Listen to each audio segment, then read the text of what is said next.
नमस्कार मंडळी. तर बघा आपल्या राजम्याला फुलं लागलेत, तुम्हाला दाखवणार आहे फुलं कसे लागलेत, किती लागलेत ते बघा. तुम्ही व्हिडिओ शेवटपर्यंत आवडल्यास लाईक शेअर आणि सबस्क्राईब करून ठेवा, म्हणजे तुम्हाला रोजची रोज व्हिडिओ आपले बघायला मिळणार आहे शेतातली. तर बघा तुम्ही, हे आहे इथं बघा कसा डांबा आला आणि याच्यात फुलं लागलेत. तर बाकी सगळीकडेच लागलेत, तुम्हाला दाखवतो आता. आणि शेंगा पण बारीक बारीक एक सुईवणी दाबणवणे असे लागलेत, तर तुम्हाला दाखवतो बघा. आता हे बघू शकताय शेंड्याला कसे फुलं लागलेत बघा. आणि ह्याच्यावर बघा मुंग्याचं सुद्धा प्रमाण आहे बघा. म्हणजे ह्याचं म्हणजे शोषण असते फुलाचं, ते मुंग्या आणि मधमाशी असे करतात, तर त्याच्यामुळं सेटिंग होती. आणि हे बघू शकताय कशा पद्धतीनं आलं बघा. पानपी म्हणजे पानावर जी कॅनोपी आहे का ती एकदम मोगासारखी झालेली, म्हणजे मोगाची पानं असतात का तशी बघा. हे किती मोठं पान आहे बघा, किती केवढली पानं झालीत. आणि हे बघू शकता. आता तुम्हाला इथं शेंगा पण दाखवतो बघा. आता लहान लहान इथं शेंगा लागलेल्या आहेत. तुम्हाला इथं एक शेंग दिसली होती मला, तर मी शेंगा पण तुम्हाला दाखवतो हुडकून. हे बघू शकताय अशा पद्धतीनं आपला आता सध्याला तर घेवडा आहे.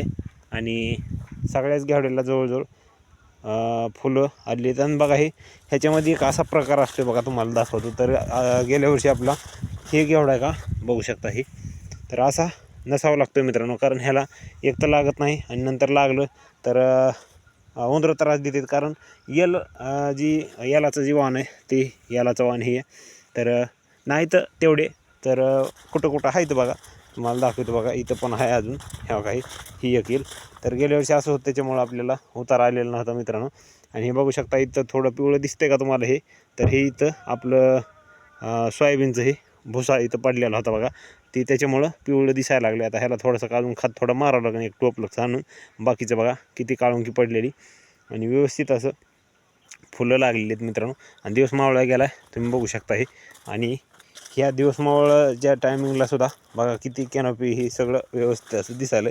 तर ह्याला पिरून महिना दीड महिन्याच्या वर झालेलं असेल मित्रांनो. बघा हे गोणे कसे लागलेत हे बघू शकताय.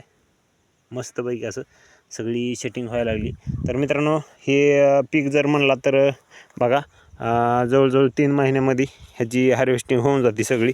तर सगळे म्हणजे पकून ह्याची काढणी मळणी आणि मार्केटपर्यंत तर ह्याचा कालावधी 3 महिन्यामध्ये ओकेमध्ये होऊन जातो. तर बघू शकता तिकडे पोरं भिजवायला लागलेत मित्रांनो. तर चला, तर आज हेच होतं दाखवायचं मला व्हिडिओमध्ये आहे. तर म्हणलं चला दाखवतो मला आमच्या घेवड्याला फुलं लागलेत.